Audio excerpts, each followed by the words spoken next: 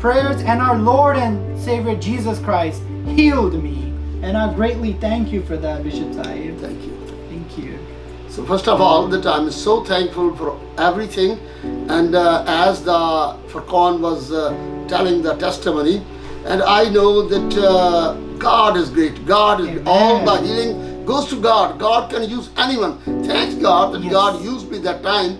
But thanks God that God can use anyone because God is a healer. God is a savior. Amen. And we are thankful and especially from that time it is reality that when I saw this gentleman and I don't know that how compassion and passion I have for him and I was thinking that this boy will be the great evangelist and I'm thankful کہ میں نے یہ بات آج تک کسی کو نہیں بتائی اور اس وقت سے میرے دماغ میں تھا یہ اتنا سونا منڈا جو ہے خدا کرے یہ خداوند کے لیے استعمال ہو اور I'm thankful in these days not he but his wife, his parents and all brother and sister they are so working great for Jesus and our prayers that God use them for their whole life and they will continue to bring many people to Jesus. Amen. Amen. So آج میں اپنی خوش قسمتی سمجھتا ہوں اور میں I feel that I'm blessed that I'm with this family and I'm going to preach just few words more اور یسایہ کی کتاب میں سے میں ایک حوالہ پڑھنا چاہتا ہوں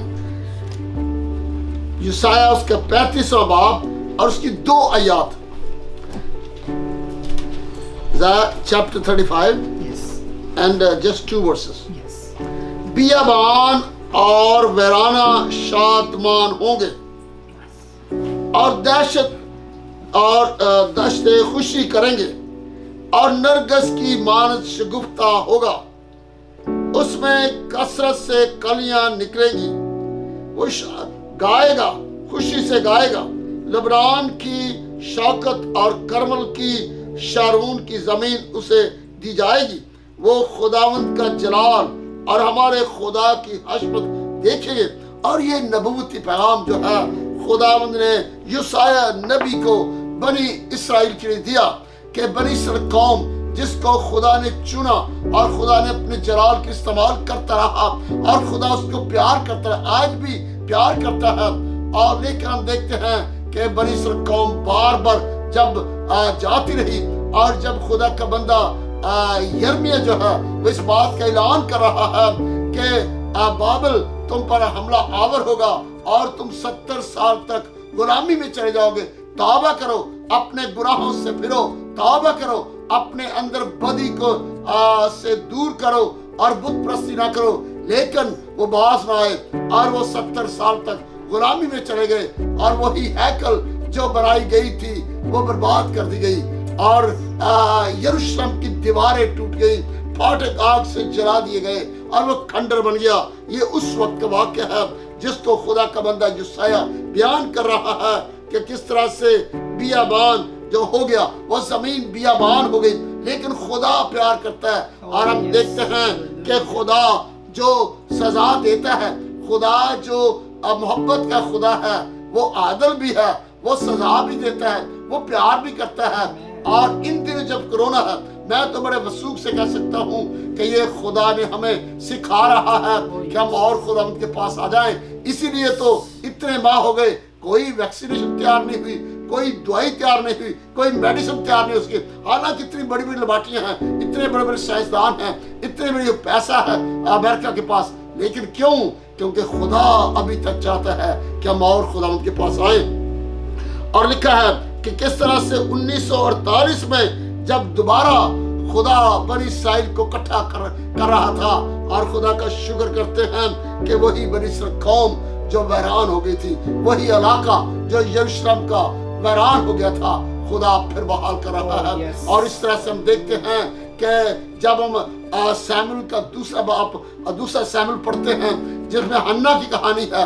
حنا کی زندگی ایک وقت ویران تھی, لیکن جب خدا سے اس نے دعا کی اور اس نے خدا کے ساتھ سودے بازی کی, خدا سے کہا کہ اے خدا اگر تو مجھے فرزند نورینہ بخشے تو میں اس کو تیری خدمت کے دے دوں گی.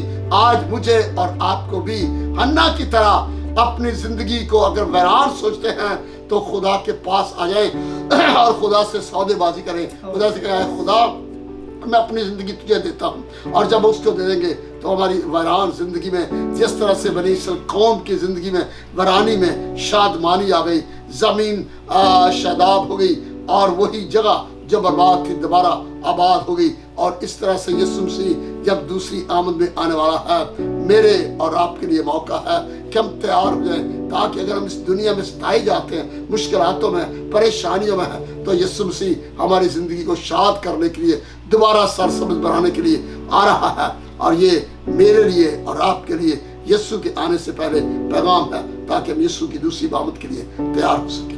خدا برکت دے. Amen. Thank you so much Bishop صاحب, میں نے بہت برکت پائی, اور ہمیں پتہ ہے کہ ہمارے سارے بھائی بہن جو دیکھ رہے ہیں انہوں نے بھی بہت ہی برکت پائی. تو خداوند آپ سب کو بہت برکت دے, اپنا ہاتھ بڑھا کے آپ کو محفوظ رکھے, ہر قسم کی وبا, ہر قسم کی بیماری سے آپ کو بچا کے رکھے. اگلی دفعہ سے ملتے ہیں آپ سے بہت ہی جلدی, تب کے لیے ہمیں اجازت دیجیے گا. God bless you all.